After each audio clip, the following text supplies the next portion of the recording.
Hello, everyone. I'm Tom Cottingham. I'm CEO and co-founder of Flyover Future. Thanks for joining us in another of our series of interviews with recipients of the Vogt Award for 2023, the cohort, as they call it. And today we have Terri Lykins, who is the co-founder, CEO of My Food, My Choice. And it's an exciting idea and an interesting business, and we'd like to talk to her a little bit about that. So Terri, welcome, and thanks for joining us. Thank you. It's good to be here.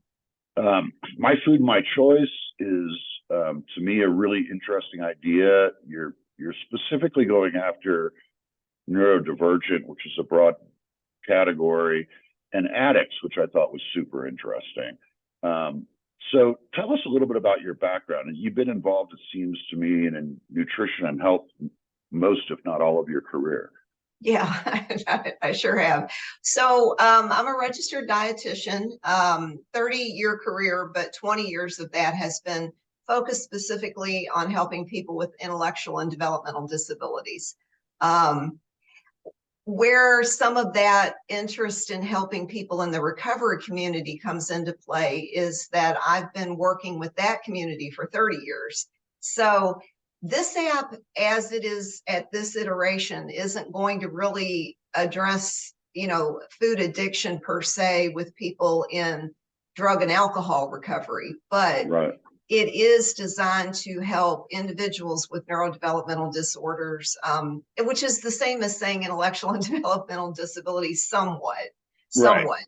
So, and as you pointed out, there's a lot of confusion sometimes around the terminology, but the population that I'm really looking at, that I have the most personal hands-on experience with their nutrition, are individuals typically with an IQ less than 70. Mm-hmm. They are individuals largely with autism spectrum disorder, Down syndrome, cerebral palsy. And, sometimes with cerebral palsy, there is no intellectual disability. Right. But kind of the upshot of the product, and the reason it's so important, is that this group of individuals largely struggles to have control over what they eat. And what I mean by that is them having the agency to be able to plan and choose in advance the foods that they want to eat. I have some personal experience with both groups as well. And you're so right. Left to their own devices, they'll just eat. I mean, my experience was with boys and, just junk. And you look at nutrition and how it affects everything from attention to your overall health, and they just compound it. But there's an element of kind of learned helplessness with these kids. When they start to move on to their own, they're so used to everybody planning their meals for them and going to the grocery store and doing all that, that what you're providing is a really necessary tool. Because I mean, as you know, a lot of these kids can live on their own or semi on their own. They need to, as you said, develop agency and control over things. And it seems like what you're doing makes it easy. There are pictures, there's recipes, and I totally see the need for it. And then addicts are just, they're in terrible nutritional health, and they've got to do that along with, getting their mind right and going through some sort of program to detox and get well. And you can't do that if you don't have vitamins in your body and you're not eating well. And it's generally not a priority for them. And so I really see the need a lot. And I mean, shoot, there's a lot of kids that are graduating from college that could use your tools, right? Just don't think about it. So, I like to point out first that starting with this population, because this is my lane, this is where I have that 20-year traction. And I've worked with this population in 4 different states as a nutrition contractor with my own business for 20 years. Wow. So in that time, I have built populational health solutions for specifically people with intellectual and developmental disabilities. and under 4 different Medicaid systems. So typically I contract with state governments to create larger systems to help evaluate and put together interdisciplinary care teams to help support this population and help them to have better health outcomes. But when I moved back home here to Kentucky about 6 years ago, after finishing an 8-year contract in the state of Nebraska, they were under a Department of Justice settlement agreement. And I helped get them out of that settlement agreement by building clinical programs that were scalable across the state of Nebraska and nationally to evaluate people with various degrees of developmental disabilities and what sort of comprehensive services that they need to have the best physical and nutritional outcomes. So coming back home to Louisville, I had the privilege of being acquainted with and meeting and then working with these 2 physicians, Dr. Henry Hood, who was actually a dentist, and Dr. Matt Holder. And those gentlemen had helped build for the state of Kentucky a specialty clinic for people with developmental disabilities. And we work with people that, you know, when they're younger, they tend to get a lot of great services, but they age out of those services and they get to be in their, you know, late teens, early 20s, and then they're waitlisted. And so they stay on these waiting lists for years and years, waiting to get into some sort of specialty services, because many of these folks, when they go to regular doctor's offices, you know, and they don't communicate with words, and they may be loud and they make noises, and they, you know, the average public is not very tolerant or understanding. And further in the medical field, very few physicians, dietitians, occupational therapy, speech therapy you have to really specialize in this population to understand, you know, what their specific set of challenges are and begin to see those commonalities and those patterns and what the lived experience is, right? So I saw it on a higher level view when I was doing it with interdisciplinary teams that I built, you know, in different states. But when I got back to Louisville and I landed at the Lee Specialty Clinic that was built by these 2 doctors that I'm telling you about, I ended up doing something like, for me, that was kind of felt like a few steps back in my career, but actually being like I've been a registered licensed dietitian, you know, for a long time, but setting up a nutrition practice where I'm actually doing nutrition counseling one-on-one with this population and their caregivers, you know, which to me was like going way back in the early days of my career. But you know what, every once in a while, you know, you got to go back to move forward again, right?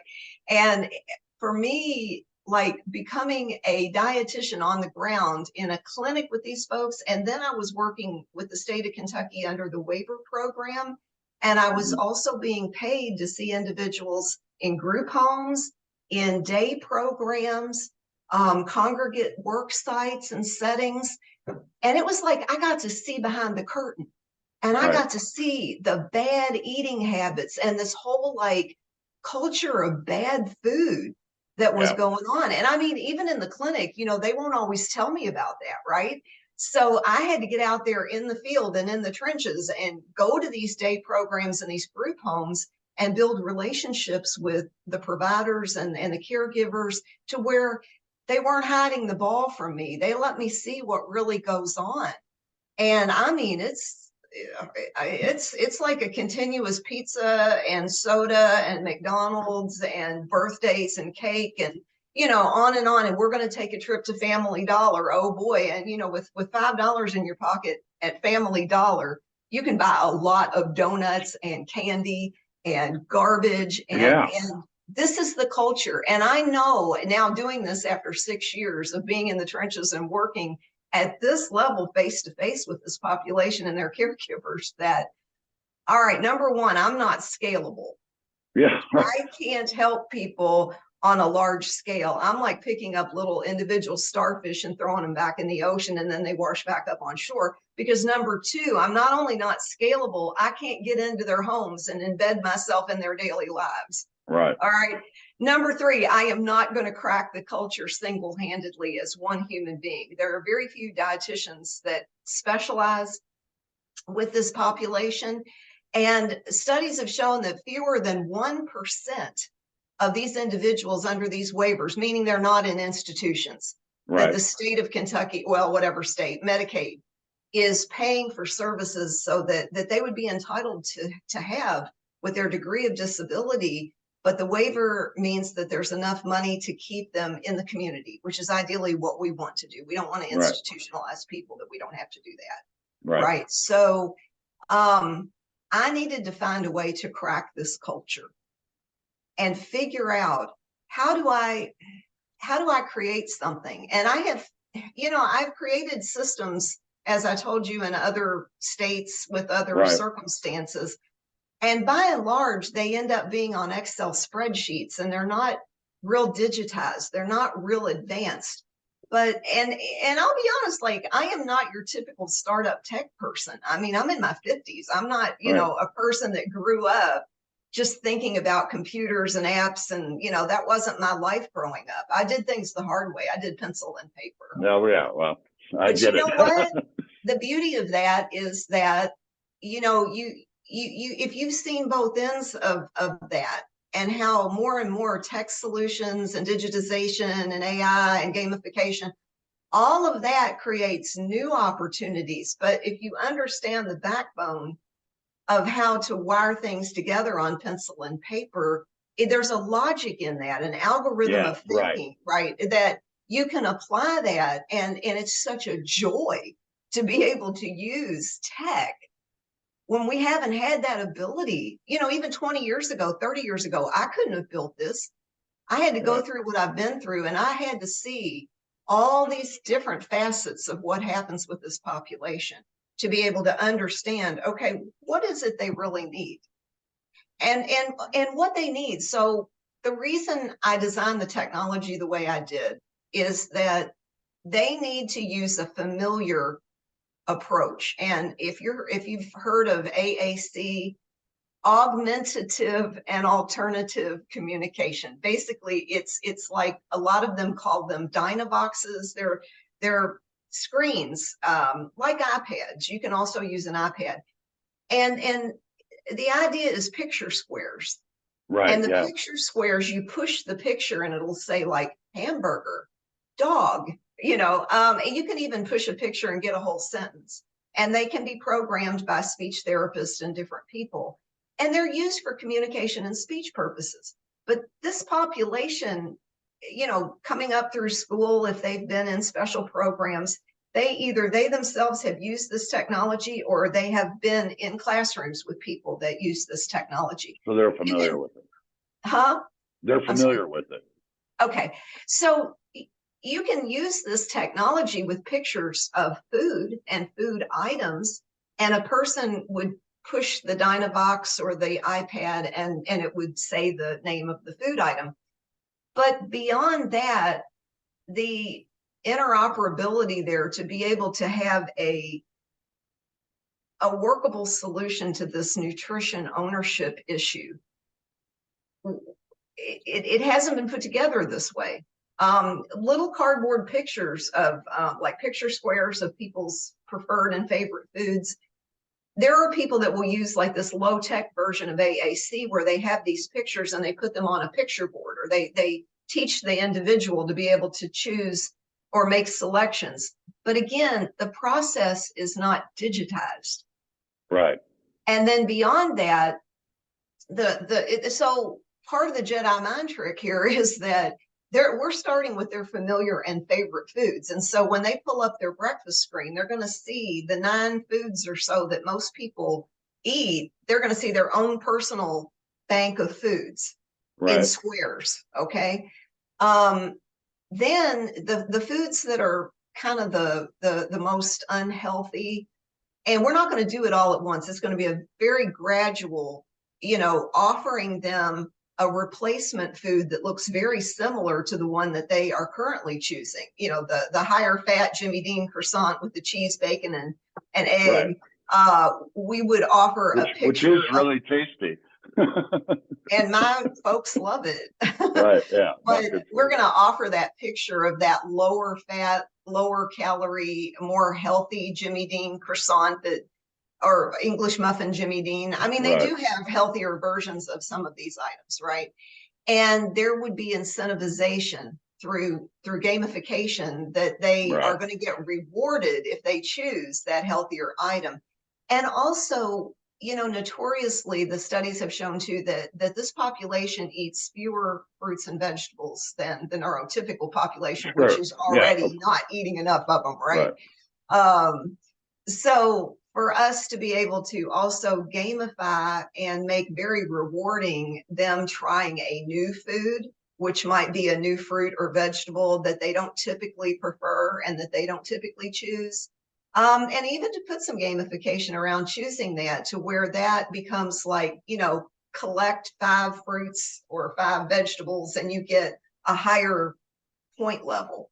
Right. You know, so building a reward and a reinforcement in and pairing it with good, healthy food choices while they are on a more macro level having ownership of their own food choices. It's a win-win-win. For sure. My customer discovery had shown me that the number one pain point, and I wouldn't have known this had I not done customer discovery. I mean, you know, you think you're an expert after 20 years, but when you ask the question in a non-biased way, like when it comes to food, what is your biggest problem or what is your biggest challenge with food with this individual? Or you ask that person themselves, you know, if they can discuss that with you, you know, when it comes to food, Jimmy, what is your greatest challenge, right? And by asking them in a very non-biased way, what I learned over and over and over is the biggest pain point is constant disagreement about food between the caregiver and the individual. And eventually the caregivers just give up, right? Because it's a constant battle. And you finally say, fine, have a Coke, right? That's exactly what happens, Tom. And that happens so frequently that is the impetus for the bad food culture that I'm calling it. It's a culture. Yeah, and it's designed to be fast and cheap and lots of calories that are of no nutritional value. And they must put some kind of weird addictive substance into them too, right? No, you really but that's, do. Okay, love but a quarter pounder, right? Tom, that's where the bridge lies between, you know, I have worked with people in addiction recovery longer, believe it or not, than I have with people with developmental disabilities. But 20 years ago, I saw that I had this oh my gosh moment when I saw like how individuals in a state operated institution where I was at in Madison, Indiana, we would go to the vending machine together to make better choices. And the way they reacted when their brains lit up, when they saw, you know, the foods, I mean, some of them would shake in anticipation. And we were only back then beginning to learn about the neural pathways of the brain and the dopamine and the endorphins and all of that, right? So we didn't have full access to that information some 20 years ago. That was only beginning to come out. Right. You know, you would hear a news segment about it or maybe a story you would read here or there. But I started to see a similarity and started trying to read and learn and understand, is this coincidence? Or it looks just like what I've seen in recovery meetings with people that got off of alcohol, but were jonesing for something sweet. And what was that all about, right? And so we know now, you know, there's this reward circuitry in our brain that things like alcohol and drugs and sugar, salt and fat, when combined in this bliss point of hedonic brain chemistry. And these individuals, my folks, much like people with drug and alcohol addiction, many, if not most, have had terrible adverse childhood experiences. Right. And the research also tells us that when you come from a background of abuse, neglect, trauma, you have a tendency to be much more inclined toward health risk behaviors. And the health risk behaviors, for some people, you know, it's smoking and drinking and blah, blah, blah. But for my individuals, again, using that word agency, my folks with intellectual and developmental disabilities don't have the agency to go take off the edge by, you know, hopping in the car and going to the casino, or going and getting, you know, a fifth of whiskey, or, you know, Right. they can't go buy an expensive, you know, brand new purse or fancy car, or even get in relationships. Right. They don't So if even they're a necessarily boy, have that. if they're a Food boy, they is play video everything. games, right? Um, Some have right. video games. And so the gamification aspect of this, I think, is super interesting. Well, obviously, you're passionate and super knowledgeable about this, and it's definitely a righteous mission, and I can see it really broadening. You know, one of the things I think about my experience with these kids is now in the supermarkets, you see lots and lots of meals prepared for single individuals, because we've got the boomers that are aging. And it would be interesting to see how healthy some of those are, not the frozen ones, the ones they're kind of putting together, you know, at the soup. Because if you could give a kid the whole meal, right, that was healthy, you know, reasonably healthy, that didn't taste like airplane food, that would be ideal. But anyway, ideas are a dime a dozen. It's the execution, and you know, you're obviously well on your way. And now you've won this award, and it's a great award, $25,000, non-dilutive. And so what do you, I'd say, what are you going to do with the money? Obviously you've got lots of things to spend money on, more than 25 grand, but what's your next big challenge? And what do you need to raise money for? Yeah. So you said something about a co-founder in the beginning, but I really don't have a co-founder, and I'm actually quite proud of that. I mean, not in like, oh, because it's me and I'm so great. It ain't that at all. Right. It's really that I have deliberately tried to keep this real simple, just real simple. I'm not a venture capitalist, like aggressive person who puts something together and I'm wiring it up and valuating it and then going to flip it and sell it. I mean, right.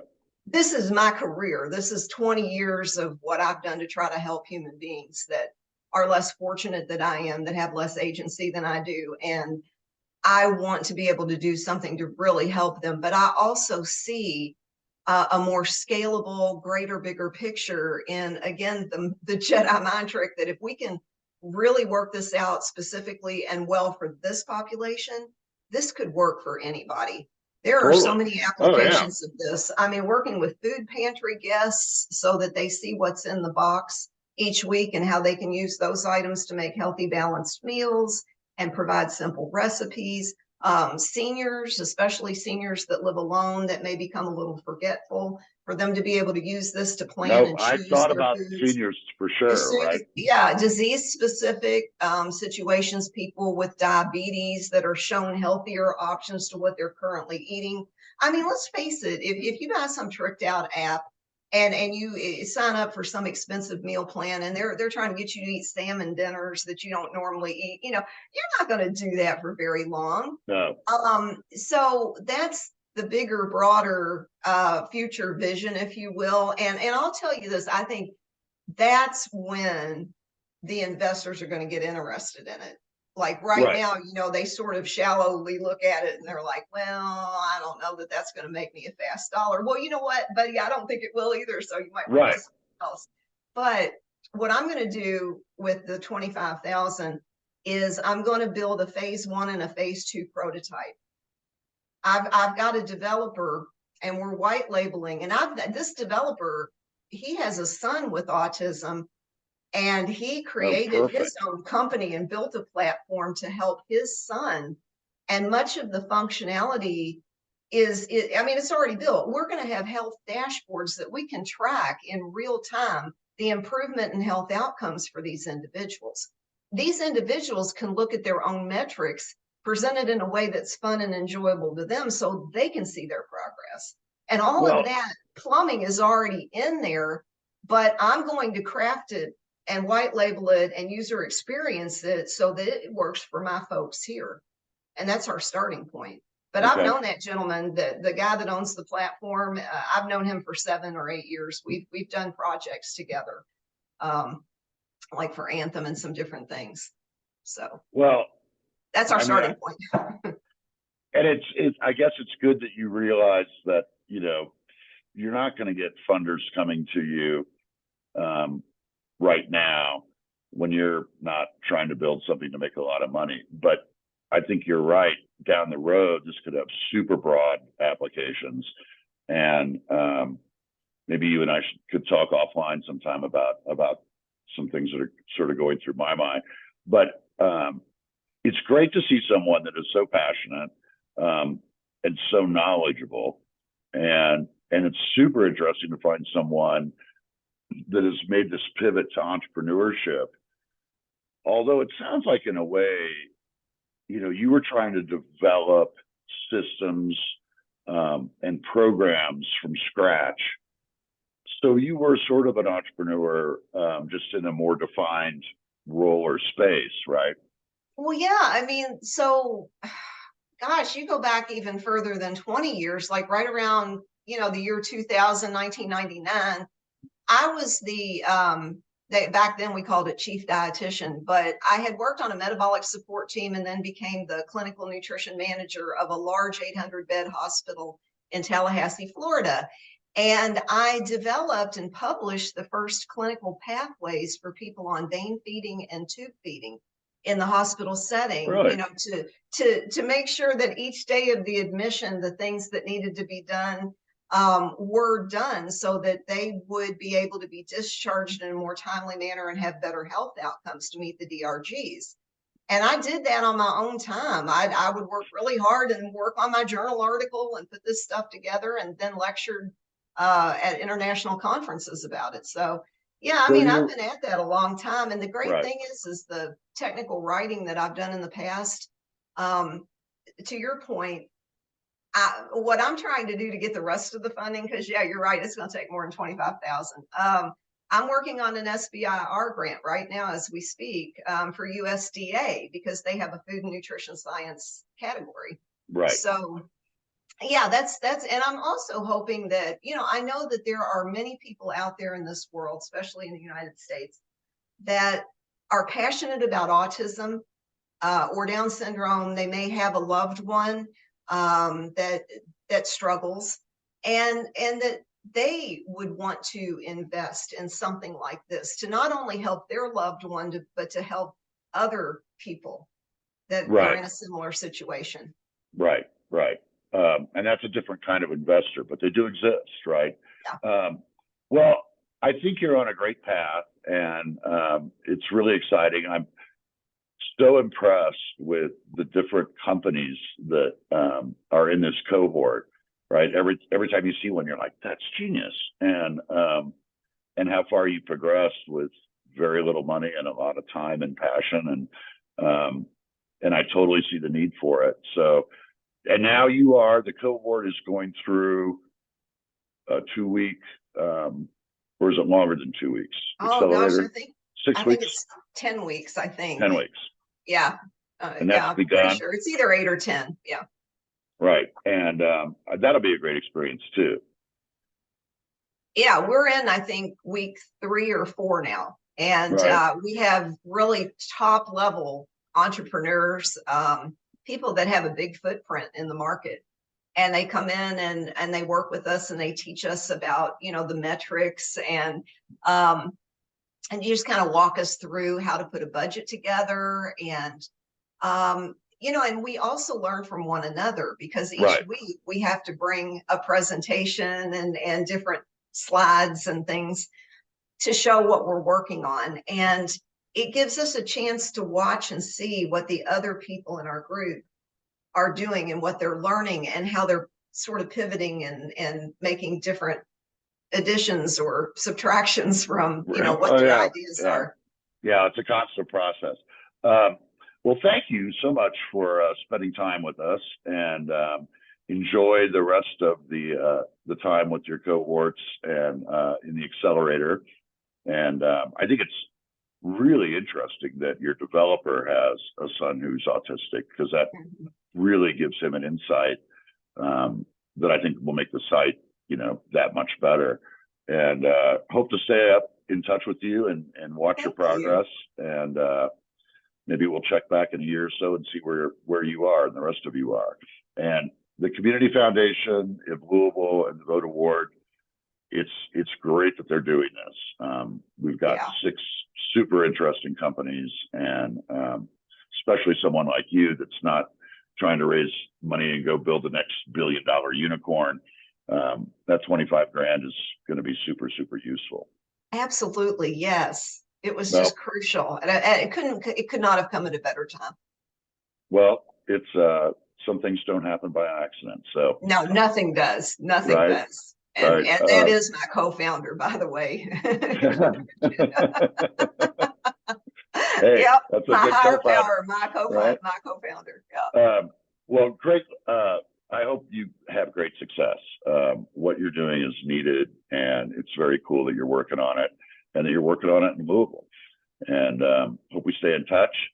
And thanks a lot again for taking the time. Thank you, Tom. It's a pleasure. Thanks, Terri.